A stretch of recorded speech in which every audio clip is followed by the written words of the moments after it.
Party వైపు నుండి పూర్తిగా వాళ్లకు సంఘీభావం తెలియజేస్తాను.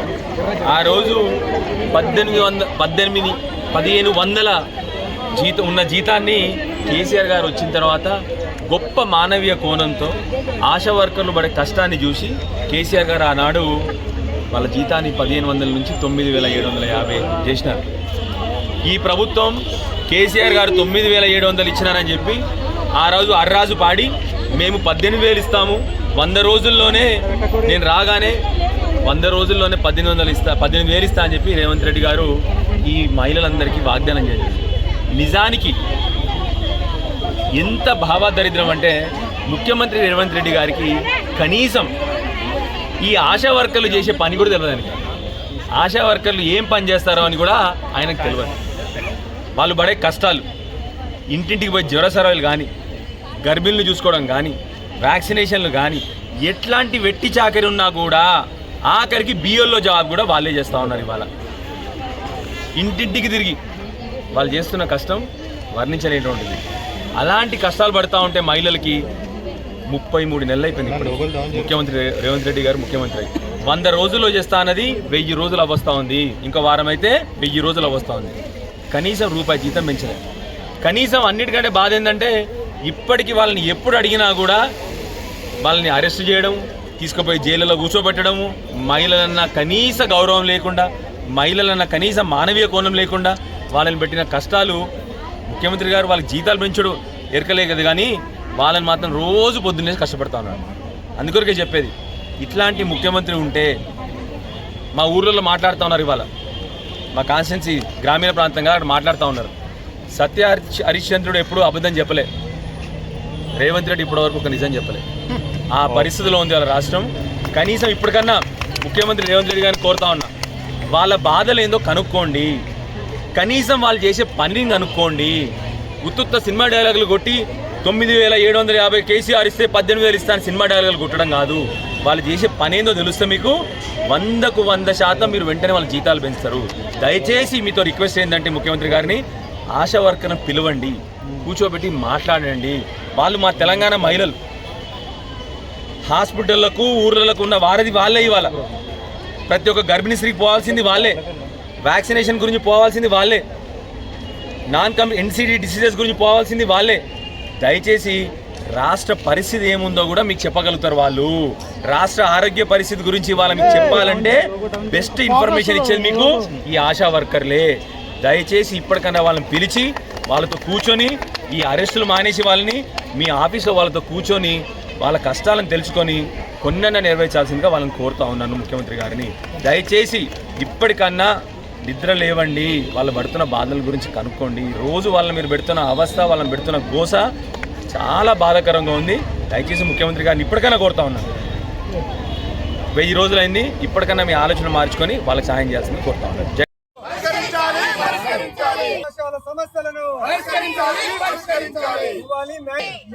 మేనిఫెస్టోలో పెట్టిన 18,000 రూపాయలను తొలగించాలి. ఏఎన్సీ టార్గెట్ ను కల్పించాలి. ఆశాలకు ఉద్యోగ భద్రతను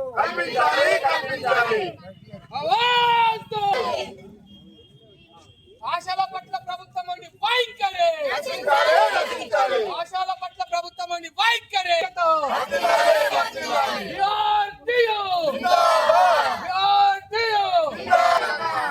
ఆశాల ఐక్యత, గ్రామీణ ప్రాంత ఆశాల ఐక్యత.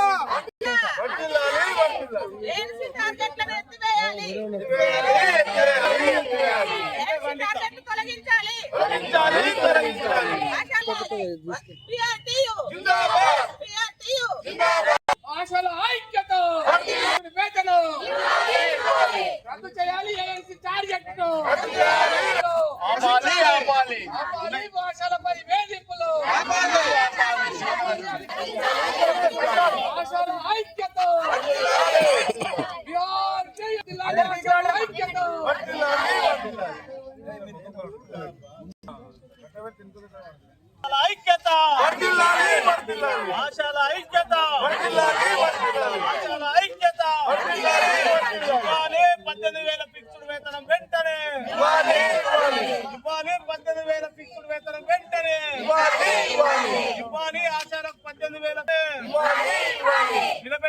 నిలబెట్టుకోవాలి కాంగ్రెస్ ఇచ్చిన హామీలు కాంగ్రెస్ ప్రభుత్వం ఇచ్చిన హామీలు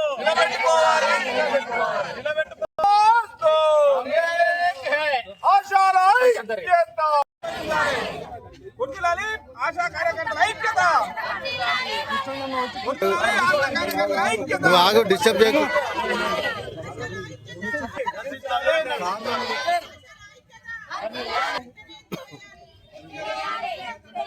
ప్రభుత్వ పథకాలు ఆశలకు వెంటనే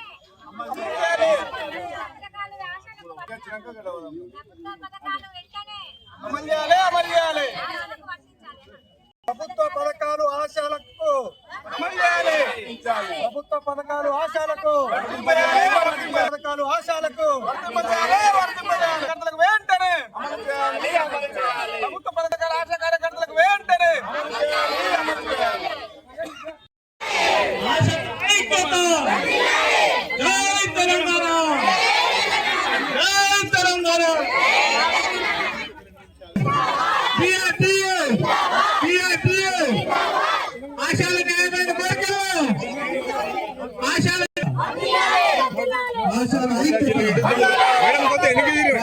మీరు ఇక్కడ జరుగురమ్మా, ఇక్కడ జరుగుతుంది.